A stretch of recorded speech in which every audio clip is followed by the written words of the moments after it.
வணக்கம். உங்க கிளாஸ் ரூம்ல ஒரு புது உத்வேகத்தை கொண்டு வர நீங்க ரெடியா?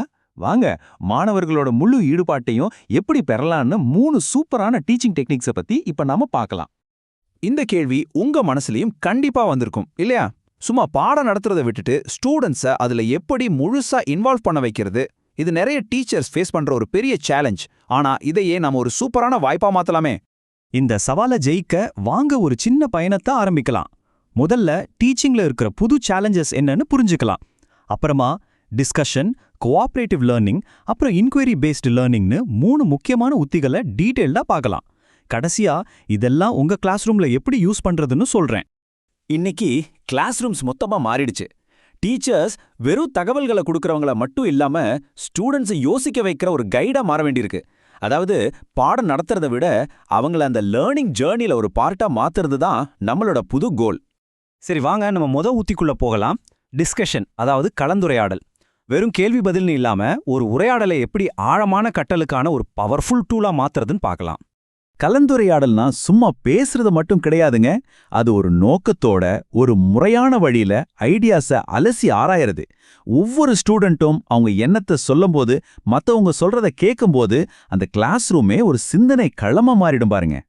இந்த முறையை நீங்க பயன்படுத்தும் போது என்ன ஆகும் தெரியுமா? ஸ்டூடெண்ட்ஸோட இன்வால்வ்மெண்ட் ஆட்டோமேட்டிக்கா அதிகமாகும். அவங்க தகவல்களை மனப்பாடம் செய்யாம அதை ஏன் எதுக்குன்னு கேள்வி கேட்டு யோசிக்க ஆரம்பிப்பாங்க. ரொம்ப முக்கியமா ஒருத்தரோட கருத்தை மத்தவங்க மதிச்சு எப்படி நாகரிகமா விவாதிக்கணும்னு கத்துக்குவாங்க. சரி, இது எப்படி சக்சஸ்ஃபுல்லா பண்றது? ரொம்ப சிம்பிள். இந்த 4 ஸ்டெப்ஸை ஃபாலோ பண்ணா போதும். முதல்ல என்ன பேச போறோம்னு தெளிவா பிளான் பண்ணுங்க. அப்புறம் நீங்களே மொத்த டிஸ்கஷனையும் கண்ட்ரோல் பண்ணாம மெதுவா வழி நடத்துங்க. எல்லாருமே தைரியமா பேசுற மாதிரி ஒரு நல்ல சூழலை உருவாக்குங்க. கடைசியா சில அடிப்படை ரூல்ஸை சொல்லிருங்க.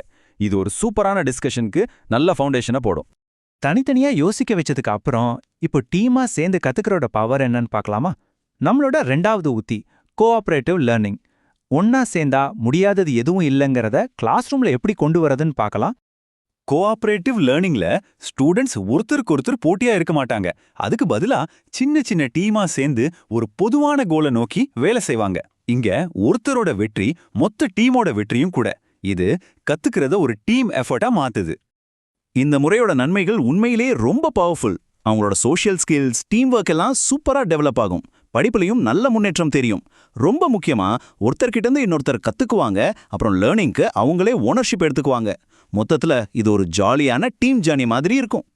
ஒரு நல்ல கோஆபரேட்டிவ் லேர்னிங் ஆக்டிவிட்டியை செட் பண்றதுக்கு இந்த ஸ்டெப்ஸ் ரொம்ப ஹெல்ப்ஃபுல்லா இருக்கும். முதல்ல டீம்ஸை கரெக்டா ஃபார்ம் பண்ணுங்க. 2வது, ஒவ்வொருத்தருக்கும் என்ன வேலைன்னு தெளிவா சொல்லிருங்க. 3வது, ஒருத்தர் இல்லாம இன்னொருத்தரால வேலையை முடிக்க முடியாத மாதிரி டாஸ்க் டிசைன் பண்ணுங்க. கடைசியா டீச்சரா நீங்க அவங்க எப்படி பண்றாங்கன்னு கவனிச்சு தேவைப்பட்டா ஹெல்ப் பண்ணுங்க. டிஸ்கஷன், டீம் ஒர்க் எல்லாம் பார்த்தாச்சு. இப்போ நம்ம கடைசி உத்திக்கு வருவோம். ஸ்டூடெண்ட்ஸ் மனசுல இருக்கிற ஏன் எப்படிங்கிற கேள்விகளையே நம்ம பாடத்தோட ஸ்டார்டிங் பாயிண்டா மாத்தினா எப்படி இருக்கும்? அதுதான் இன்குவைரி பேஸ்டு லேர்னிங், அதாவது விசாரணை அடிப்படையிலான கற்றல்.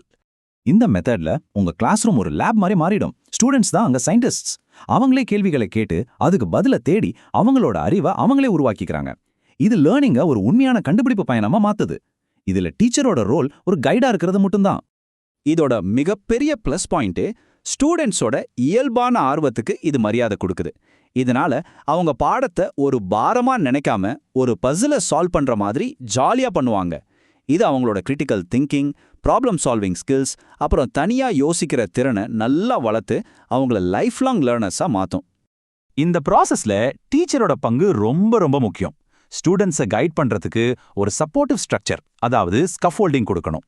என்ன பண்ண போறோன்னு கோல்ஸை தெளிவா செட் பண்ணிட்டு அவங்க ரிசர்ச் பண்ண தேவையான எல்லா ரிசோர்ஸையும் கொடுத்து அவங்கள ஃப்ரீயா யோசிக்க விடணும். ஓகே, இப்போ நாம பார்த்த இந்த 3 உத்திகளையும் ஒன்னா சேர்த்து டீச்சர்ஸ்க்கான ஒரு கம்ப்ளீட் டூல் கிட்டா எப்படி மாத்துறதுன்னு பார்க்கலாம். இந்த டேபிள் ஒரு அருமையான சம்மரி பாருங்க. இந்த 3 மெத்தட்லயும் ஸ்டூடெண்டோட ரோலும் டீச்சரோட ரோலும் எப்படி மாறுதுன்னு இது ரொம்ப தெளிவா காட்டுது. டிஸ்கஷன்ல ஒரு கைடா இருக்கிற டீச்சர் கோஆபரேட்டிவ் லேர்னிங்ல ஒரு ஆர்கனைசரா மாறுறாங்க. அதுவே இன்குவரி லேர்னிங்ல அவங்களும் ஒரு ஸ்டூடெண்ட் மாதிரி சேர்ந்து கத்துக்கிறாங்க. இதுல இருந்து நாம புரிஞ்சுக்க வேண்டிய முக்கியமான விஷயம் ஒன்னு இருக்கு. இது வெறும் 3 தனித்தனி ஆப்ஷன்ஸ் கிடையாது. இது உங்களோட புது டீச்சிங் டூல் கிட். எந்த ஒரு பாடத்துக்கும் எந்த ஒரு சூழ்நிலைக்கும் ஏத்த மாதிரி நீங்க இதை மிக்ஸ் பண்ணி மேட்ச் பண்ணி மாத்தி யூஸ் பண்ணிக்கலாம். அதனால இந்த கேள்வியோட நான் உங்களை யோசிக்க வைக்கிறேன். நாளைக்கு உங்க கிளாஸ்ல உங்க ஸ்டூடெண்ட்ஸ்க்கு என்ன தேவை? ஒரு ஆழமான விவாதமா, ஒரு டீம் எஃபர்ட்டோட வெற்றியா, இல்ல ஒரு புது விஷயத்தை கண்டுபிடிச்ச சந்தோஷமா? சரியான கருவியை தேர்ந்தெடுங்க, உங்க வகுப்பறைய ஒரு உயிரோட்டமான ஜாலியான கற்றல் களமா மாத்துங்க.